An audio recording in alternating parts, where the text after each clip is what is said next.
Hello, dear students, and welcome to this definitive masterclass overview on Chapter 3, Machines. If your goal is to secure cent% marks in your ICSE Class 10 board exams, you are in exactly the right place. As your physics educator for today's session, I am going to break down this entire chapter into a single high-impact overview. So pay close attention, because every single concept we cover today is strategically designed to help you secure those crucial marks in your final paper. This chapter carries significant weightage in the marks distribution.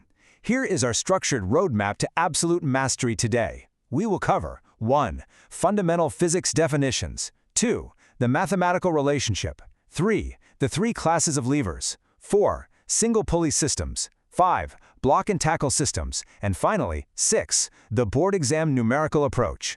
Let us begin. Starting with Section 1, Fundamental Physics Definitions. We must begin by demystifying the core pillars of this chapter. To properly understand any machine, you must thoroughly grasp three technical terms: mechanical advantage, velocity ratio, and efficiency. Let's define the basics first. The load is simply the resistance we want to overcome, and the effort is the force we apply to do so. Now, mechanical advantage, or MA, tells us exactly how much a machine multiplies that effort. You must remember that when MA is strictly greater than 1, the machine acts as a force multiplier, like a heavy car jack. But when MA is less than 1, it actually provides a gain in speed, just like when you use a pair of scissors. Moving on to velocity ratio, or VR. This is defined as the ratio of the distance moved by the effort to the distance moved by the load. Now pay attention here, because this is crucial for your concept questions. VR is a constant geometric property of a machine's design. It absolutely does not change. Mechanical advantage, on the other hand, drops in real life. Why? Because part of your input effort is always lost in overcoming friction and in lifting the moving parts of the machine itself. Moving to Section 2, the mathematical relationship. Here is the golden mathematical relationship tying these concepts together. Efficiency, which is denoted by the Greek letter eta, is equal to mechanical advantage divided by velocity ratio. For an ideal machine, which is strictly a theoretical concept, efficiency would be 100%, meaning your MA perfectly equals your VR. But students, in a practical, real-world machine, efficiency is always less than 100%. The real-world implication is that energy is always dissipated against friction and the weight of the moving parts, meaning your actual MA is always pulled below your theoretical VR. Next up, Section 3, the three classes of levers. Students very often get confused here, but I promise you, you will never lose marks on lever classification again once you memorize this trick. Write down the FLE mnemonic rule right now in your rough margins. FLE. It instantly tells you exactly what sits in the middle of the lever. For Class 1, the fulcrum is in the middle. For Class 2, the load is in the middle. And for Class 3, the effort is in the middle. It is simple, highly effective, and it guarantees a correct answer in your board MCQs. Let us apply this rule to our standard textbook examples. Take the wheelbarrow, which is a Class 2 lever.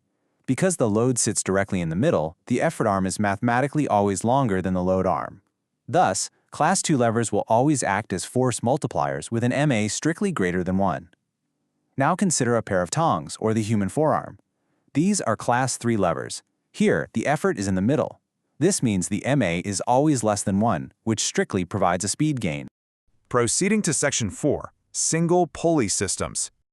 We need to clearly contrast these two setups using tension balancing equations. For a single fixed pulley, the effort simply balances the tension, so T equals E. This setup does not multiply force. It merely changes the direction of your effort to a much more convenient downward pull. But for a single movable pulley, the load is actually supported by two segments of the string, so load equals 2T. By balancing the load across two segments, it halves the effort you need to apply, acting as a true force multiplier. This comparison table mirrors exactly how the difference between questions appear in your ICSE board papers, so please lock these values into your memory. For a fixed pulley, MA and VR are exactly 1, it is used just to change direction, and the axis is fixed to a rigid support. For a movable pulley, MA and VR are 2, it is used strictly as a force multiplier, and the axis moves along with the load. Master this table for guaranteed direct marks. Now for Section 5, Block and Tackle Pulley Systems. For those tricky diagram questions, we must scale up our mechanics. Ask yourself, if a single movable pulley doubles our mechanical output, how do we engineer a system to effortlessly lift massive industrial weights? The answer is by combining them into a block and tackle system. Here, the ideal MA and VR are exactly equal to N, where N stands for the total number of pulleys in the system. You absolutely must learn this crucial string rule for your ray diagrams. If N is an even number, the string terminates at the upper fixed block. If N is odd, it terminates at the lower movable block. And for your theoretical reasoning questions, always state that the dead weight of that lower block, along with friction, is the primary culprit in reducing your practical efficiency. Finally, Section 6, the board exam numerical approach. Let us look at the ultimate test of your conceptual knowledge, the multi-part PYQ numericals. Follow this exact checklist to ensure you never lose those silly step marks. First, identify and list every given value. Second, check your units thoroughly. You must strictly convert kgf to newtons if you are calculating work done. Third, always explicitly write down the standard formula before you do any math. Board examiners specifically look for the formula step before they look at your final answer. Notice in this classic board solution how neatly the steps are presented.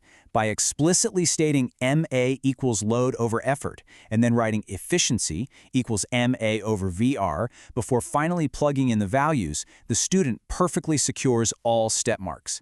Make no mistake, this is the gold standard for your board paper presentation. Students, to guarantee your 100% marks, you need to actively apply what you have just learned. I highly recommend you join our Telegram channel immediately at t.me/ICSE_class10_WPIV to download the complete Chapter 3 handwritten master notes PDF, quick revision formula sheets, and the past 10 years solved PYQs. To ensure you never miss any of our high-impact one-shot concept overviews, live doubt sessions, or board exam preparation strategies, subscribe to our YouTube channel right now at youtube.com/@ICSE MasterClass 10. And for deep dive written articles, textbook solution guides, and step-by-step numerical practice sets, direct your browsers to our website at ICSEMasterClass.blogspot.com. Consider these resources your ultimate toolkit for board success. As you prepare for your boards and master these mechanics, I want you to ponder this final thought. If energy loss due to friction and moving weight is a universal physical certainty, how far can human ingenuity and advanced materials push the boundaries of mechanical perfection? Could future engineers ever build a truly ideal machine? Keep asking these questions, keep studying smart, and I wish you all the very best for your exams.